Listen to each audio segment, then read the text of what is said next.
களிகூருகிறது. என் இருதயம் கர்த்தருக்குள் களிகூருகிறது. என் கொம்பு கர்த்தருக்குள் உயர்ந்திருக்கிறது. 1 சாமுவேல் 2:1.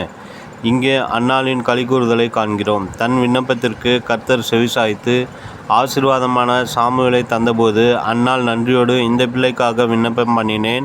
நான் கர்த்தரிடத்தில் கேட்ட என் விண்ணப்பத்தின்படி எனக்கு கட்டளையிட்டார் என்று சொல்லி துதித்தாள். 1 சாமுவேல் 1:27.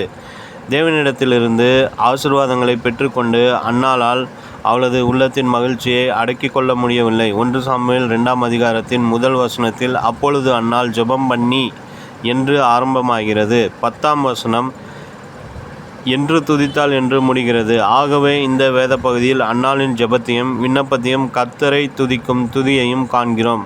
கூடவே அன்னாளின் களிகூறுதலையும் பார்க்கிறோம்.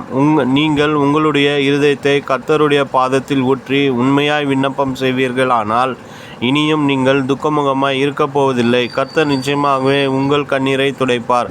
களிகூறுதலின் நாட்களை உங்களுக்கு தந்தருளுவார். முதலாவது, அன்னாளின் உள்ளத்தில் களிகூறுதலை ஏற்படுத்தியது கர்த்தருடைய பரிசுத்தமே.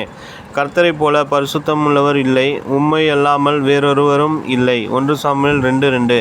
உலகத்தில் எத்தனையோ தத்துவ ஞானிகளும் மதஸ்தாபகர்களும் முனிதர்களும் ரிஷிகளும் தங்களை தாங்களே தெய்வம் என்று அழைத்து கொள்ளும் அவதாரங்களும் உண்டு.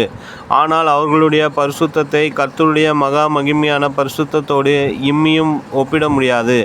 அவர் பரிசுத்தராய் இருக்கிறது மட்டுமல்ல, தம்முடைய பிள்ளைகளுக்கு பரிசுத்தத்தை தரவும் செய்கிறார். அவர் மட்டும் பரிசுத்தராய் இருந்து உங்களுக்கு அந்த பரிசுத்தத்தை கொடுக்காவிட்டால் அவருடைய பரிசுத்த அழகிலே உங்களுக்கு என்ன பயன் உண்டு? நான் பரிசுத்தராய் இருக்கிறது போல நீங்களும் பரிசுத்தராய் இருங்கள் என்று சொல்லுகிற ஆண்டவர் தம்முடைய பரிசுத்தத்தை உங்களுக்கு தந்தருளுகிறார்.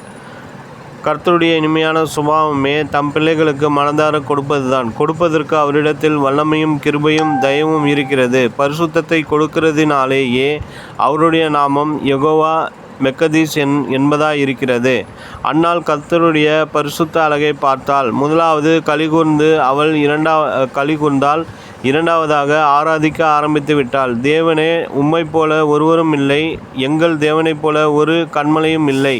1 சாமுவேல் 2:2 என்று துதித்தாள். நீங்கள் கர்த்தருடைய பரிசுத்த அழகை பார்க்கும்போது கர்த்தரை துதியுங்கள் என்று உங்களுக்கு யாரும் கற்றுக் கொடுக்கவோ வலியுறுத்தவோ வேண்டியதில்லை. உங்களுடைய உள்ளம் தானாகவே கர்த்தரை துதிக்கும்படி பொங்கும், ஏவி எழும்பும். தேவ பிள்ளைகளே, ஆண்டவரை ஆராதித்து துதித்து பரிசுத்தத்தின் படிகளிலே மென்மேலும் ஏறி உன்னதங்களுக்கு செல்லுங்கள். நினைவிற்கு, என் ஆத்துமா கர்த்தரை மகிமைப்படுத்துகிறது, என் ஆவி என் இரட்சகராகிய தேவனில் களிகூருகிறது. லூக்கா 1:46-47.